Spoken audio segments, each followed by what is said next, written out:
Resident Evil 4.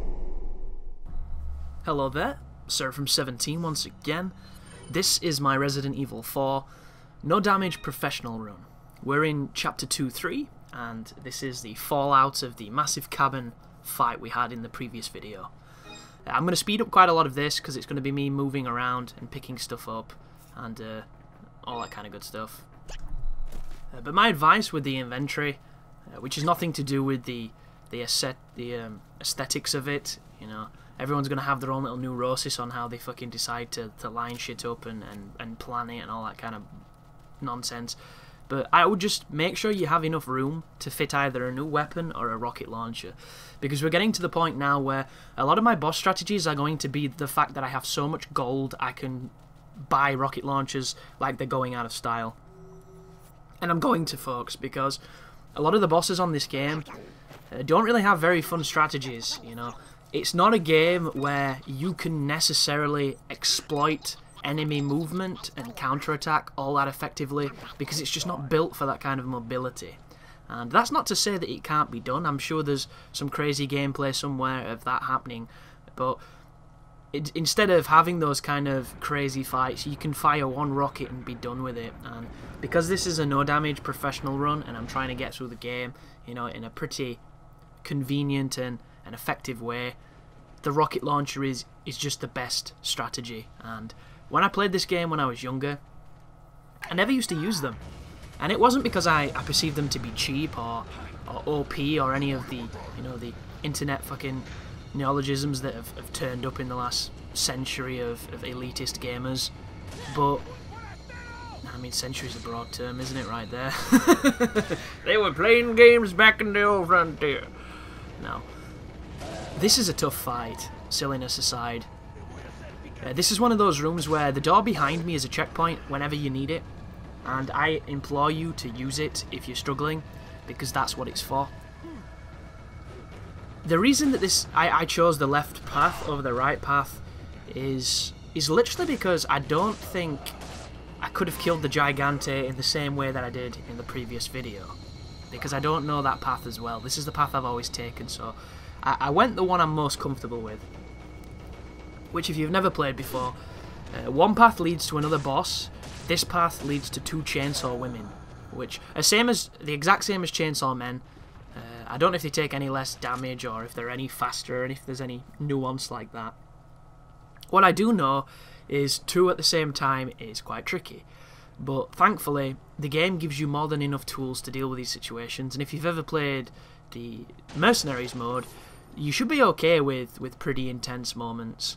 For instance, the kind of water world level that's got the chainsaw guy who doesn't occur in the game, who is constantly swinging his chainsaw, and it's a double-sided one, which is a cool idea, but he's a cheap-ass bastard because he can essentially kill you on the move, and it's always a one-shot from him pretty much, because he just takes your head off.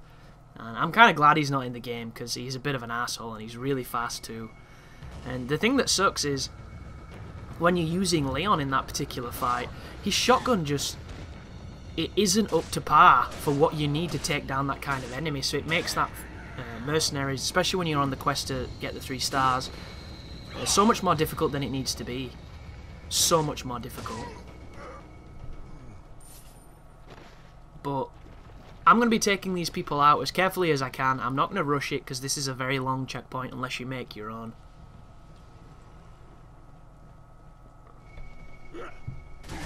Uh-oh. Whenever you hear noises like that and you see that animation, it means they're going to throw stuff, so you want to counter it as quick as you can. But I was talking about dynamic difficulty in a previous video, and I didn't really finish my train of thought because there's too much happening in this guide. It's a pleasure to commentate it, but it's also a nightmare for tangents because you forget where you are in them, you've got no time for them, there's just too much to say.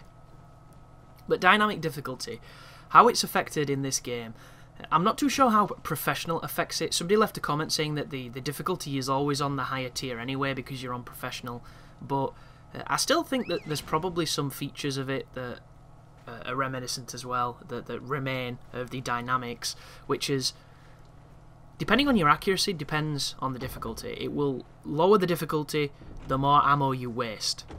You'll see a lot of speedrunners shooting into mid-air to lower the dynamic difficulty for certain sequences to make them easier for themselves. Another one is when you take damage. Whenever you take damage, the difficulty will lower to give you a bit of a chance. And a lot of speedrunners do this. The most popular area I've seen is on the ski lifts going towards the big cheese fight. If you take damage on there and you waste some bullets, I believe you can kill the Chief Mendoza, or Mendez, sorry, not Mendoza, a little bit quicker, because he doesn't have as much life and he's not as aggressive and all that kind of stuff, because he's easier because of the difficulty and his dynamic-isms. Dynamism. There's got to be a word along those lines, but I just don't know it, so I'm going to create my own until I find it, which is incredibly arrogant, but there we go. And you're not going to be seeing that in this because I don't take damage, and when you don't take damage you keep the modifier at the highest it goes, I believe. So the only real differential here is going to be on my accuracy, and admittedly I'm not the best marksman in Resident Evil 4, but I'm also not the worst, so we should be okay.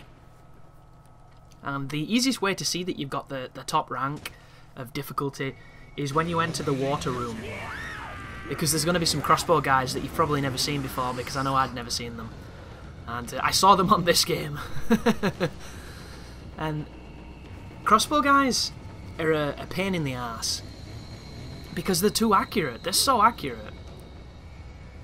So I've backed up to this door for obvious reasons. It gives me the biggest opportunity to deal damage before they can get close to me, and then it gives me an opportunity for a quite wide space to run when they are too close.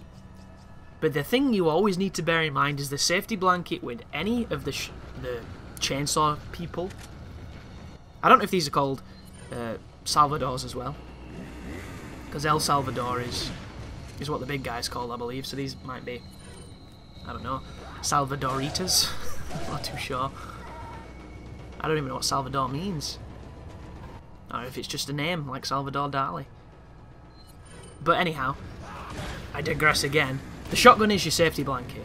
The shotgun on this game, even when it's not upgraded, is still probably the most useful weapon in it, because aside from very select enemies, it will give you a guaranteed stun. And that's why this game works. It works because it makes sense. And that's why I love it as much as I do. Do not touch bodies while they're on fire, it will cause damage to you. You'll notice I gave them a wide berth, there's a very good reason for that. Also grenades. Grenades are a thing that I had a ton of them. After the cabin I have significantly less, but I never really know a good opportunity to use them. Like, I'm always so keen on doing the context sensitive actions that I never really have a use for grenades, and I think what I ended up doing... Oh, do you see that there? That's them blocking. Do not shoot them when they block, because it will do less damage. Oh, that was lucky. You'll notice though I put my ass against the wall so that he couldn't hit me again, because he's up above me if you don't know. That was kind of like using your radar on Call of Duty. I knew where he was, I knew he was throwing shit, so I put myself in a spot where he couldn't throw at me. Then again, it is this game, and there's some pretty fucking suspicious, like, you got hit by an axe that went through some wood moments. But there's the first lady dead. A good strategy for these to save ammo is to knock them over. I mean, you can kneecap them and knock them over that way if you want to, but it's kind of risky, I think, because there's always that time when they don't go down on one knee and they chop your head off, so you want to be very careful. However, I can confirm, in this full recording, I did not lose my head to a Salvador once, which is not really a big achievement, but still an interesting little factoid for the people who care about that stuff. But I would recommend going to the door and getting another checkpoint, because you've just taken down both the chainsaw ladies and you're not recording your walkthrough, so you don't have to, you know, edit that shit out, or have it risk being a longer video and things along those lines. Like, if I was playing this just for me and not for making videos, I would be so much more of a bitch, and I'm already being a big bitch, guys, but I would be more so a bitch because, you know, I'm a super paranoid gamer. That's why I like save states, and I like PC games that allow you to save anywhere, because they allow you to completely control how difficult you want things to be. And I found that out on the Onimusha guide, because when I was using the save states to reload when I got hit, instead of waiting for myself to die and then turning into the fucking Oni mode and then waiting for that to wear off and then waiting for myself to die again. I could... Ooh, do you see that? Shit, he's up there. I could save the entire minute of bullshit by just loading a save state. And at that moment, you just realise how powerful those save states can be. And I suppose it's down to the player on how they use them. You know, you're always going to get people who exploit things, and you're always going to get people who use them for, you know, for slightly more, shall we say, honourable? I don't even think that's the term, but, you know. I'm not going to say moral, because this isn't a moral thing. Right there was a tricky edit. I ran back and got her out of the bin, but I didn't want to leave it in because it's a waste of time, so instead I lined the footage up when Leon was going to kick the door, and you'll notice in that frame it transitions two pieces of footage together and looks, I wouldn't say completely seamless, but it looks kind of decent. You know, if I was being hired to edit a film or to edit a trailer or something and the director wanted a match cut, I would be happy with that. Obviously I'd probably run it past him and see if he was happy with it, but that's a completely different thing. So this is a big fight as well. There is a door you can exploit, but these doors are nowhere near as fun as the wooden ones because they take forever to open, and when they do open it's kind of like a jack-in-a-box. And sometimes you get that. Did you see how he went from an animation of being passive and kind of banging on a door to mid-sprint? You want to be really, really careful of that. Also, you are limiting your vision here, so you cannot see who's to the right or left of the door frame. And you can have zombies doing swings that you can't see, and because they go through the geometry, they will hit you. So you want to be careful of that too. This is a strategy that is timeless. Like, I think everybody knows this. You know, wait for the door to open, exploit it, or kick it, depending on what you want to do. Kicking it is all good and well, but I've had instances where I took damage after I kicked it, so you'll notice I'm not too eager to do it. Sometimes it pushes them as well to the side of the door instead of knocking them over, and you think there's nobody left, you move out and somebody smacks you. You know, there's a lot of hilarious little moments like that can happen if you're not careful, so you'll notice I turned around immediately just in case. The music is dulled, which tells me that the sequence is over, and then we can continue onwards. In this room here there is a grenade, I believe. This looks like a decent place to defend, but there's a hole in the window which gives them 2 entry points, so it's not quite as good. You can wait at the bottom of the ladder if you want to cheese them as they come down, but I just don't recommend it. Top of ladders, yes. Bottom of ladders, not so much. Although both strategy can work and can be made to work. You'll see me using a ladder strategy at the bottom of a ladder during the helicopter sequence towards the end of the game, which that is one of the hardest and most frustrating parts of a no damage run, and I just did not see it coming because I completely forgot that that chopper pilot doesn't do a damn thing on professional. I guess I should have known, really.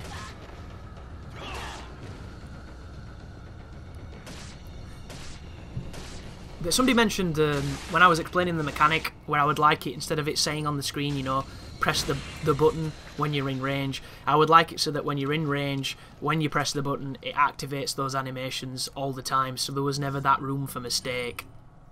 And somebody made the comment saying that they wouldn't like that because of the randomness of getting either the kick or the suplex, and the suplex is a funny thing. Normally the suplex only really happens in the castle, but I suppose it can depend on how you flinch the enemy, or maybe even what the enemy types are. I forget, but in my experience, you only usually got the suplex, as I mentioned, against the monks, or on people who were kneeling. A lot of the times, I didn't get the suplex on people who I damaged to the face, so I think like the mentality that I always adhered to when I played was to do the face stun over the knee stun, as much as I did enjoy the knee stun.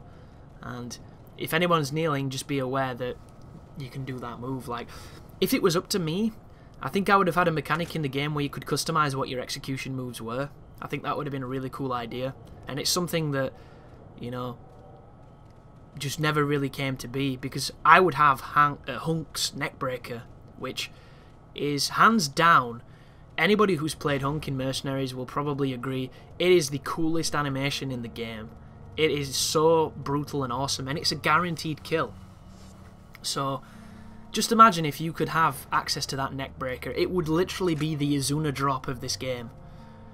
because you get those iframes in the animation and you get those guaranteed kills.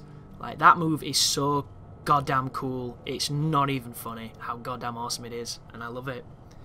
But alas, you don't ever get it as Leon, and they did bring it back in Resident Evil 5, but they ruined it because they made the noise, like, it sounded like somebody was slapping, you know, the side of a baby carriage with a bowl of soup. It just sounded so dull. And in this game, it sounds like he's you know, cranking a neck. It sounds great. I've left the what's it called, the inventory screen in here, guys, to show you that I can fit the RPG like that. You know, it's entirely up to you how you do it. You can have them vertical or horizontal, but you need an RPG for this sequence because the chief he's not a tough boss, but it's really easy to take damage because just the way the bosses are designed. Whenever you get close to bosses in this game, there is this weird dice roll that happens where you either face an attack that's in real time or you face a quick time event, and there's no guarantee which one you will face. So it's a dice roll, and when it is a quick time event, you can dodge it every time because you know it's coming, and it's easy, and you're kind of like, why isn't every attack like this? But instead, every so often you get one where it doesn't give you the option, and then you have to dodge it by just the standard movement in this game, and the standard movement is not equipped to evade a horizontal, long-reaching tentacle slash. You know, it just isn't. But I love this bit. One bullet knocks these dudes off, and every time you knock a dude off, Ashley does a little fist, a little victory pose, which I do like. This is the area that I mentioned earlier where people adjust the difficulty. And this is one of those moments where you're kind of wishing that the aimer was still so you could see where the fuck it was. But I keep getting more and more comments of people who like this mechanic, which I just find insane. I really do. It's like, are these the same kind of people who like the fucking shaky screen cam on first-person shooters that stop you from being able to aim where you want? You know, is their favourite level at the end of Call of Duty Ghosts the train where you can't aim for toffee? Because I know it ain't mine. None of this bloody realism simulators. I want some fucking arcadey, you know, perfect machine aim is what I like. But now we're off here. We're going to be moving towards the barn where we're going to fight the boss. And the game is going to do the usual thing of giving you a typewriter and buttering you up with ammo.